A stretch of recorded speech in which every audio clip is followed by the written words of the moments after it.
Breaking news bikin gempar. Salah satu exco PSSI, Chairul Anwar tiba-tiba bikin heboh dengan unggah kata-kata seakan Coach Shin Tae-yong sudah tak melatih timnas Indonesia lagi. Dengan bilang terima kasih STY atas kebersamaan selama ini. Kamu tetap menjadi bagian sejarah transformasi sepak bola Indonesia. Wah, ini apa maksudnya?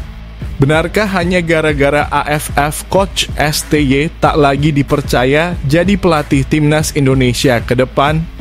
Semuanya tak sabar tunggu konfirmasi resmi dari Pak Ketum Erick Thohir.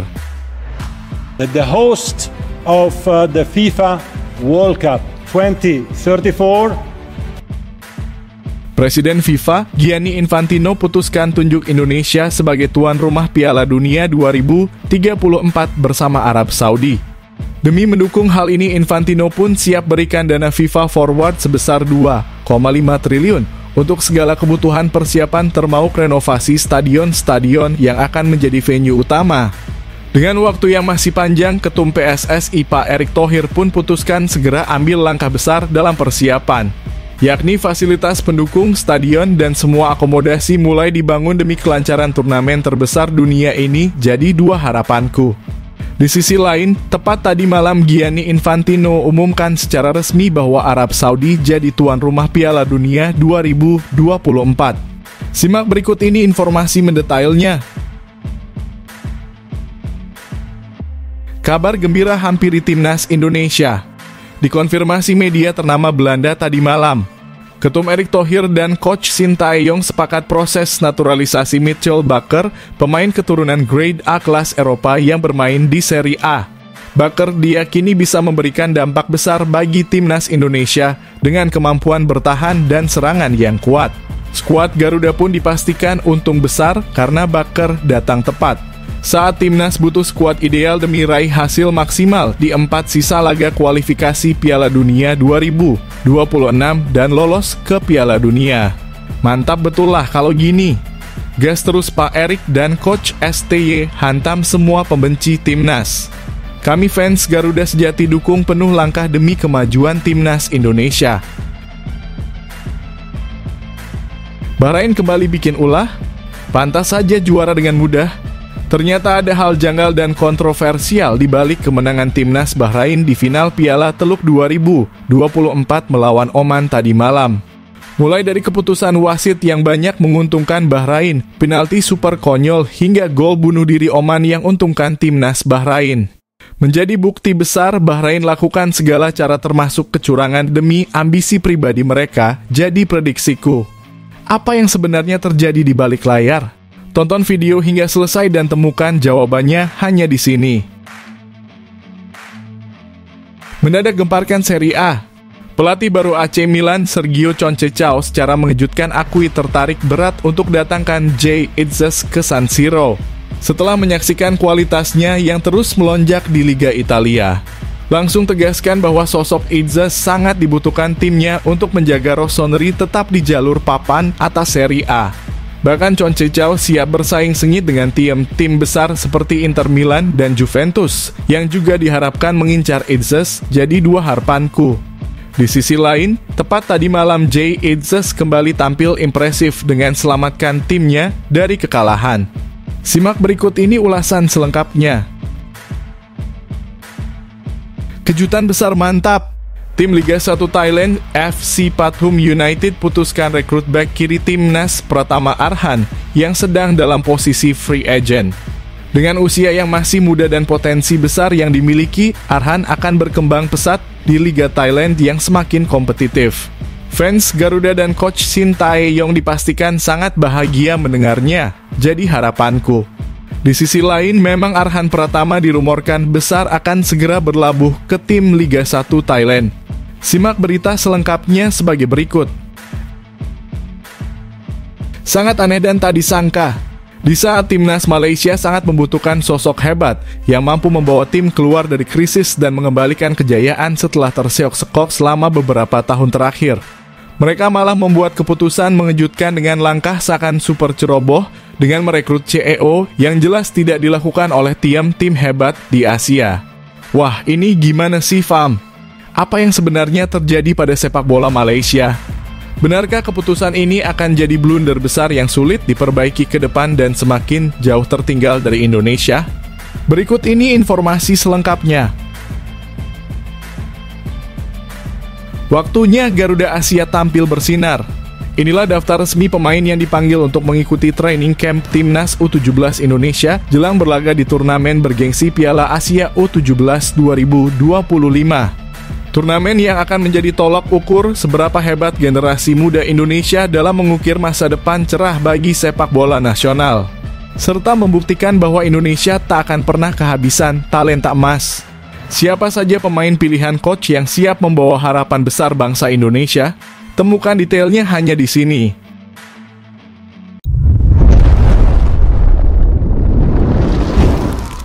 Sebelumnya mohon subscribe channel ini dulu supaya nggak ketinggalan berita terupdate Timnas Indonesia. Presiden FIFA, Gianni Infantino putuskan tunjuk Indonesia sebagai tuan rumah Piala Dunia 2034 bersama Arab Saudi.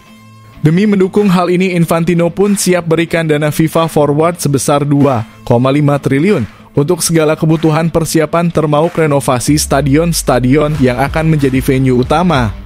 Dengan waktu yang masih panjang, Ketum PSSI Pak Erick Thohir pun putuskan segera ambil langkah besar dalam persiapan, yakni fasilitas pendukung, stadion, dan semua akomodasi mulai dibangun demi kelancaran turnamen terbesar dunia ini jadi dua harapanku. Di sisi lain, tepat tadi malam Gianni Infantino umumkan secara resmi bahwa Arab Saudi jadi tuan rumah Piala Dunia 2024. Simak berikut ini informasi mendetailnya. Presiden FIFA Gianni Infantino diharap mengumumkan kabar menggembirakan bahwa Indonesia ditunjuk sebagai tuan rumah Piala Dunia 2034 bersama dengan Arab Saudi.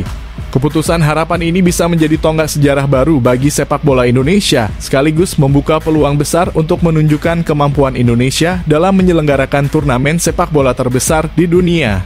Sebagai harapan bentuk dukungan, Infantino melalui program FIFA Forward akan memberikan tambahan dana sebesar 2,5 triliun untuk renovasi menyeluruh stadion-stadion di Indonesia yang akan menjadi venue pertandingan Piala Dunia 2034. Dana tersebut bisa digunakan untuk 1. Renovasi stadion, yakni memastikan stadion memenuhi standar FIFA dengan fasilitas modern. 2. Fasilitas pendukung, termasuk tempat latihan, infrastruktur teknologi, dan keamanan. 3. Pengembangan akomodasi, menyiapkan sarana transportasi, penginapan, dan aksesibilitas untuk mendukung kelancaran turnamen. Ketua Umum PSSI Erick Thohir diharap menyambut baik keputusan harapan ini dan langsung bergerak cepat untuk mempersiapkan segala kebutuhan. Dengan waktu hampir 1 dekade ke depan, Indonesia memiliki kesempatan besar untuk mempersiapkan segala hal sebaik mungkin. Pengumuman resmi dilakukan oleh Presiden FIFA Gianni Infantino dalam seremoni khusus yang digelar tadi malam. Dalam kesempatan tersebut, Infantino juga menegaskan pentingnya menjaga standar penyelenggaraan dan dampak positif bagi kedua negara tuan rumah. Di sisi lain, Arab Saudi akan menjadi negara Timur Tengah kedua yang menyelenggarakan Piala Dunia setelah Qatar pada 2022. Turnamen ini akan melibatkan 48 tim yang berlaga di 15 stadion yang tersebar di 5 kota besar, Riyadh, Jeddah, Khobar, Abha, dan Neom. Harapan penunjukan Indonesia sebagai tuan rumah bersama Arab Saudi di Piala Dunia 2034 bisa kesempatan besar untuk memperkuat posisi Indonesia di kancah sepak bola internasional.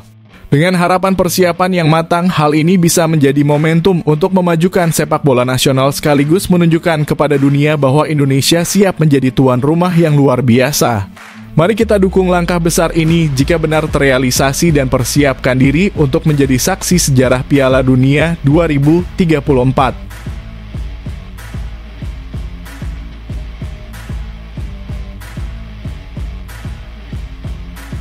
Kabar gembira hampiri Timnas Indonesia. Dikonfirmasi media ternama Belanda tadi malam, Ketum Erick Thohir dan Coach Sintayong sepakat proses naturalisasi Mitchell Bakker, pemain keturunan Grade A kelas Eropa yang bermain di Serie A. Bakker diyakini bisa memberikan dampak besar bagi Timnas Indonesia dengan kemampuan bertahan dan serangan yang kuat. Skuad Garuda pun dipastikan untung besar karena Baker datang tepat. Saat timnas butuh skuad ideal demi raih hasil maksimal di 4 sisa laga kualifikasi Piala Dunia 2026 dan lolos ke Piala Dunia. Mantap betul lah kalau gini. Gas terus Pak Erik dan Coach STY hantam semua pembenci timnas. Kami fans Garuda sejati dukung penuh langkah demi kemajuan timnas Indonesia. Dikonfirmasi media ternama Belanda tadi malam, kabar menggembirakan hadir untuk timnas Indonesia. Ketua Umum PSSI, Erick Thohir dan pelatih Shin Tae-yong sepakat untuk memulai proses naturalisasi Mitchell Baker, pemain berkualitas Eropa yang saat ini bermain di Serie A bersama Atalanta, namun dipinjamkan ke LOSC Lille.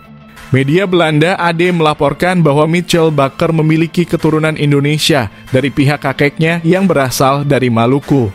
Hal ini membuat PSSI tak ragu untuk berupaya mendekati sang pemain guna memperkuat skuad timnas Indonesia. Media Belanda menyoroti ambisi besar Indonesia untuk menembus Piala Dunia 2026 dengan menaturalisasi pemain-pemain keturunan.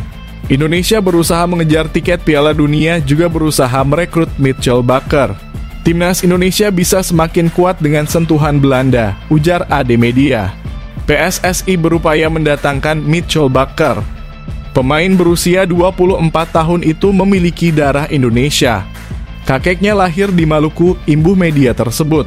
Keputusan ini datang pada saat Indonesia membutuhkan tambahan kualitas untuk mengarungi sisa 4 laga kualifikasi Piala Dunia 2026.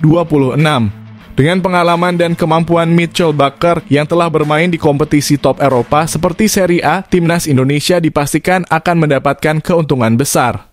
Baker bisa memperkuat lini pertahanan baik di posisi bek tengah, bek kiri, maupun sayap kiri, posisi yang selama ini membutuhkan soliditas. Kini semua mata tertuju pada Mitchell Baker. Apakah ia akan menerima panggilan dari timnas Indonesia atau masih menunggu kesempatan dari timnas Belanda? Keputusan ini tentu akan menjadi momen krusial dalam perjalanan timnas Indonesia menuju ambisi besar di Piala Dunia 2026. Semoga proses ini berjalan lancar dan membawa dampak positif bagi prestasi sepak bola Indonesia di level internasional.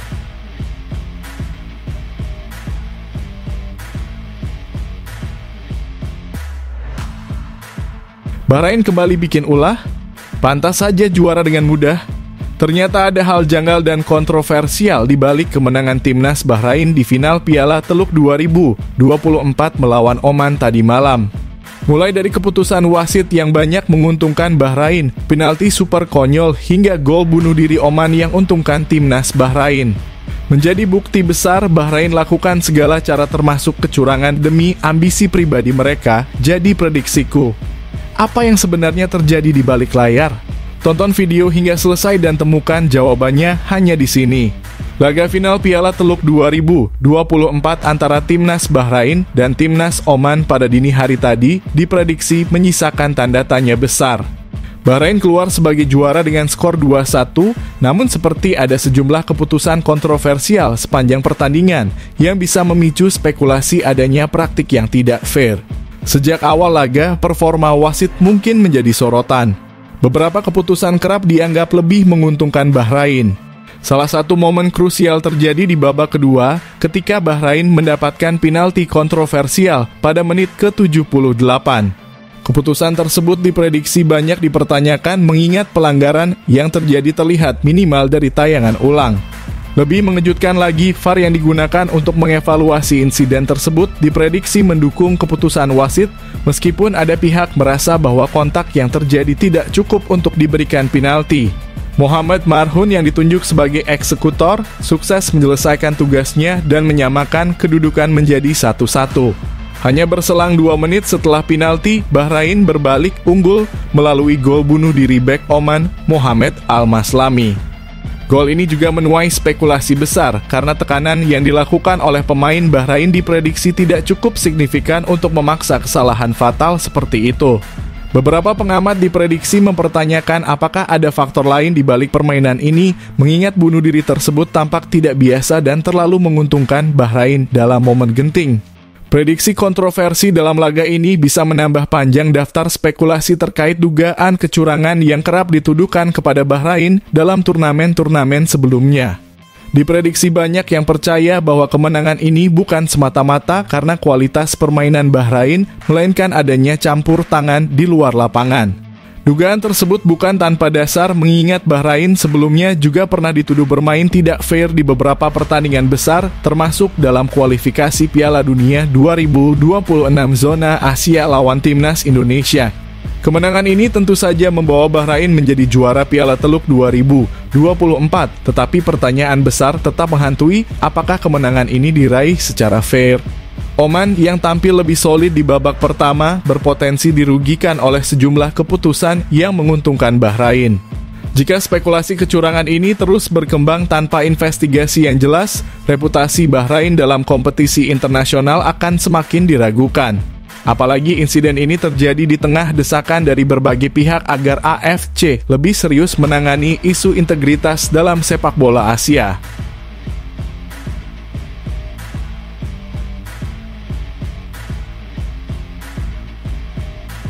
Mendadak gemparkan Serie A. Pelatih baru AC Milan, Sergio Conceição, secara mengejutkan akui tertarik berat untuk datangkan Jay Itzes ke San Siro setelah menyaksikan kualitasnya yang terus melonjak di Liga Italia. Langsung tegaskan bahwa sosok Itzes sangat dibutuhkan timnya untuk menjaga Rossoneri tetap di jalur papan atas Serie A. Bahkan Conceição siap bersaing sengit dengan tim besar seperti Inter Milan dan Juventus, yang juga diharapkan mengincar Itzes, jadi dua harapanku. Di sisi lain, tepat tadi malam Jay Itzes kembali tampil impresif dengan selamatkan timnya dari kekalahan. Simak berikut ini ulasan selengkapnya. Pelatih baru AC Milan, Sergio Conceição, diharap menyatakan ketertarikannya untuk mendatangkan bek tangguh Jay Itzes ke San Siro pada bursa transfer Januari ini. Harapan ketertarikan ini muncul setelah Conceição melihat performa impresif Itzes bersama Venezia di Serie A, yang diharap sangat cocok untuk memperkuat lini belakang Milan agar tetap kompetitif di papan atas Serie A. Conceição diharap menyadari bahwa ia harus bersaing ketat dengan klub besar lainnya seperti Inter Milan dan Juventus yang juga dikabarkan meminati jasa pemain naturalisasi Indonesia ini. Jika transfer Jarapan terwujud, ini akan menjadi langkah besar dalam karier Jay Itzes dan sekaligus pembuktian kemampuannya di panggung sepak bola Italia. Harapan ketertarikan AC Milan bukan tanpa alasan. Jay Itzes kembali menunjukkan kualitasnya dalam laga pekan ke-19 Serie A 2024/2025, di mana ia menjadi penyelamat Venezia saat bermain imbang melawan Empoli Sabtu kemarin. Empoli unggul lebih dulu melalui gol cepat Joel Pohjanpalo di menit ke-5. Venezia nyaris tertinggal lebih jauh ketika Lorenzo Colombo hampir mencetak gol kedua untuk tim tamu, namun Jay Itzes berhasil melakukan blok krusial yang menghindarkan gawang Venezia dari kebobolan. Meski sempat dikecoh oleh Colombo pada menit ke-32 yang menghasilkan assist untuk gol Sebastiano Esposito, kontribusi Itzes tetap menjadi salah satu sorotan utama dalam pertandingan ini. Statistik menunjukkan bahwa Itzes mencatatkan 7 sapuan terbanyak di tim, serta masing-masing 1 intercept dan 1 blok. Hasil imbang ini membuat Venezia tetap berada di zona degradasi, menghuni posisi ke-19 dengan koleksi 14 poin dari 19 pertandingan. Meski begitu, penampilan Jay Itzes menjadi salah satu elemen penting yang menjaga harapan Venezia untuk bertahan di Serie A. Venezia akan menghadapi tantangan berat selanjutnya melawan Inter Milan pada minggu mendatang. Namun di tengah perjuangan timnya, nama Jay Itzes diharap semakin menarik perhatian klub-klub besar Italia. Jika AC Milan benar-benar berhasil mendatangkan Jay Itzes, transfer ini akan menjadi momen penting dalam karirnya. Dengan usianya yang masih muda dan kemampuannya yang terus berkembang, Itzes bisa menjadi aset berharga bagi AC Milan untuk memperkuat lini pertahanan mereka. Bursa transfer Januari ini akan menjadi momen besar yang bisa mengubah nasib Jay Itzes, sekaligus menjadi kebanggaan bagi Indonesia jika salah satu pemainnya bergabung dengan klub sebesar AC Milan.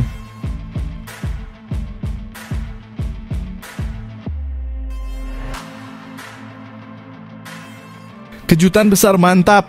Tim Liga 1 Thailand, FC Pathum United putuskan rekrut bek kiri timnas Pratama Arhan yang sedang dalam posisi free agent. Dengan usia yang masih muda dan potensi besar yang dimiliki, Arhan akan berkembang pesat di Liga Thailand yang semakin kompetitif. Fans Garuda dan Coach Shin Tae-yong dipastikan sangat bahagia mendengarnya, jadi harapanku. Di sisi lain, memang Arhan Pratama dirumorkan besar akan segera berlabuh ke tim Liga 1 Thailand. Simak berita selengkapnya sebagai berikut. FC Pathum United, salah satu tim kuat di Liga 1 Thailand, diharap memutuskan merekrut bek kiri timnas Indonesia, Pratama Arhan yang tengah berstatus free agent. Dengan usia yang masih muda dan potensi besar, Arhan bisa diharapkan mampu berkembang pesat di kompetisi Thailand, sekaligus meningkatkan kualitas permainannya. Pratama Arhan sebelumnya menjalani 3 musim yang kurang gemilang di Jepang bersama Tokyo Verdy dan di Korea Selatan bersama Suwon FC. Kurangnya menit bermain dan pilihan klub yang kurang tepat menjadi salah satu faktor utama perjalanan kariernya yang stagnan. Arhan hanya tampil dalam 4 pertandingan selama 2 musim di kasta kedua Liga Jepang, sebuah angka yang jauh dari ekspektasi. Kompetisi Jepang yang dikenal kompetitif menjadi tantangan besar bagi pemain asal Indonesia. Arhan melanjutkan kariernya di Korea Selatan, namun situasi tidak banyak berubah. Ia hanya bermain 2 kali di musim tersebut, menunjukkan bahwa pilihan klub belum sesuai dengan kebutuhan pengembangan kariernya.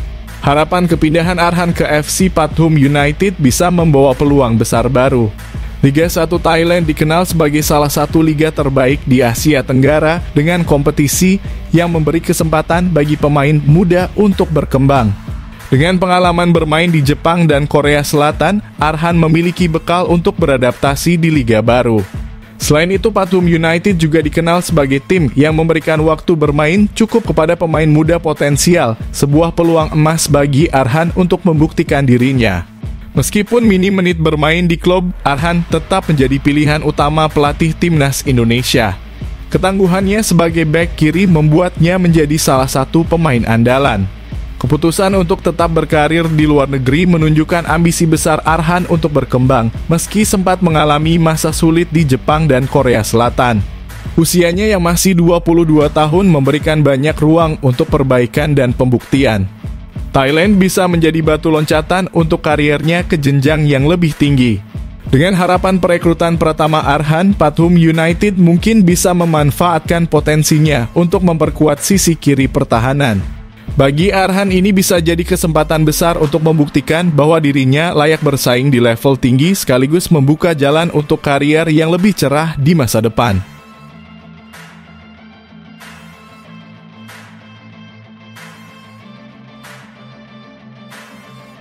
Sangat aneh dan tak disangka, di saat timnas Malaysia sangat membutuhkan sosok hebat yang mampu membawa tim keluar dari krisis dan mengembalikan kejayaan setelah terseok-sekok selama beberapa tahun terakhir.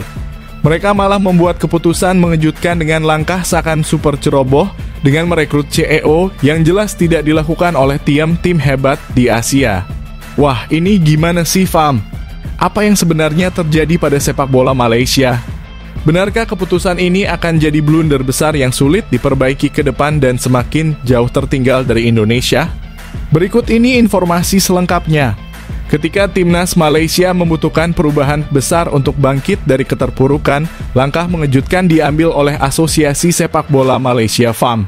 Mereka mengangkat Robert Douglas Friend, mantan pesepak bola Kanada, sebagai CEO Harimau Malaya. Namun keputusan ini mungkin bisa menuai kritik dan dianggap sebagai langkah ceroboh yang jarang dilakukan oleh tim hebat Asia. Langkah ini dibandingkan dengan rival terdekat mereka timnas Indonesia yang berhasil menunjukkan progres signifikan dengan pendekatan sederhana, namun efektif tanpa melibatkan posisi CEO. Robert Douglas Friend yang dikenal sebagai Rob Friend resmi memulai tugasnya di Wisma FAM sejak 1 Januari 2025. Ia diberi tanggung jawab besar untuk memimpin revolusi sepak bola Malaysia, termasuk memantau kinerja pelatih senior Peter Klamovski dan pelatih U23 Moh Nafusi Zain. Dalam pernyataannya, FAM optimis bahwa pengalaman Rob Friend sebagai mantan pemain dan eksekutif olahraga akan membawa angin segar. Namun banyak pihak mempertanyakan efektivitas keputusan ini mengingat Malaysia masih tertinggal dalam prestasi dibanding negara-negara ASEAN lainnya, terutama Indonesia. Beberapa pengamat mungkin menilai meski niat FAM untuk bangkit patut diapresiasi, penunjukan seorang CEO asing dengan bayaran mahal adalah langkah yang terlalu berisiko. Sulakbal Abkarim, mantan wakil presiden Persatuan Pelatih Sepak Bola Malaysia, mengaku optimis dengan revolusi ini, tetapi tetap menyebut investasi besar ini sebagai pertaruhan yang mahal. Saya yakin CEO Rob Friend dari Kanada dan Dr. Tim dari Australia adalah orang-orang yang sangat berkualitas dan pasti digaji mahal. Jadi, kita berharap tidak hanya lolos ke Piala Asia, tapi juga bisa meraih prestasi yang lebih tinggi lagi dari hasil investasi yang sudah kita keluarkan, kata Sulakbal yang juga seorang pelatih elite di tingkat Asia. Berbeda dengan Malaysia, timnas Indonesia justru mengandalkan pendekatan sederhana dengan manajer lokal, Sumarji, di bawah arahan Ketua Umum PSSI Erick Thohir. Strategi ini terbukti sukses membawa Indonesia mencatatkan sejarah diantaranya lolos ke Piala Asia 2027 tanpa hambatan. Bersaing di putaran ketiga kualifikasi Piala Dunia 2026, termasuk menghadapi tim raksasa Asia, dan mempertahankan posisi lebih tinggi di peringkat FIFA. Keberhasilan Indonesia menjadi salah satu kekuatan baru di Asia Tenggara jelas terlihat. Saat negara-negara seperti Vietnam, Thailand, dan Filipina masih berjuang di level regional, Indonesia sudah bertarung di panggung yang lebih besar. Penunjukan CEO oleh FAM justru memunculkan kekhawatiran bahwa Malaysia akan semakin tertinggal, terutama jika revolusi ini gagal membuahkan hasil yang konkret. Meski FAM berharap besar pada CEO baru, banyak yang menilai fokus utama seharusnya diarahkan pada pembenahan sistem kompetisi lokal dan peningkatan kualitas pemain muda. Dengan langkah yang terlihat ambisius namun riskan ini, Malaysia kini berada di persimpangan, yakni bangkit atau semakin tenggelam di bawah bayang-bayang Indonesia. Sementara itu, timnas Indonesia terus melangkah maju, membuktikan bahwa konsistensi, strategi yang tepat, dan kerja keras di lapangan lebih penting daripada investasi besar yang belum tentu efektif. Akankah Malaysia berhasil membuktikan revolusi ini sebagai keputusan yang tepat? Ataukah mereka akan kian tertinggal dari Indonesia? Waktu yang akan menjawab.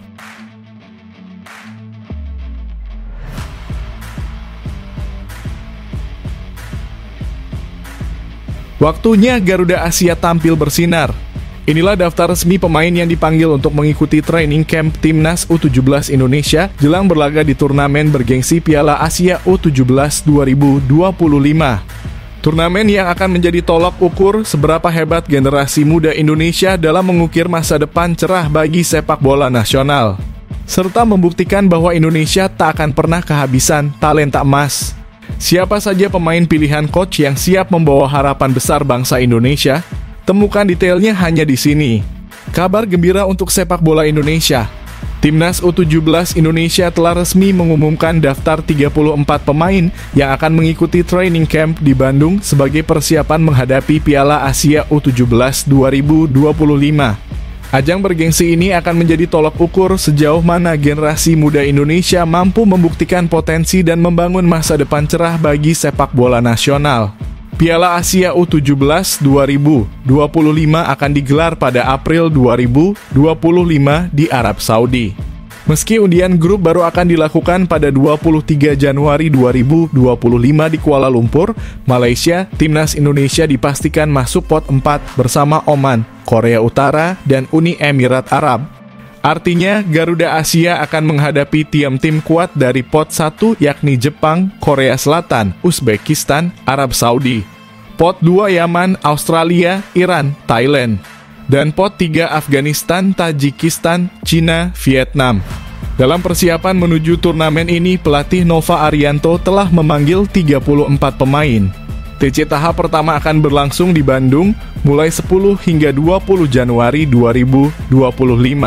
Sebagian besar pemain yang tampil di kualifikasi Piala Asia U17 sebelumnya tetap menjadi andalan. Nama-nama seperti Putu Panji Apriawan, Mirza F, hingga pemain abroad seperti Matthew Baker turut masuk daftar.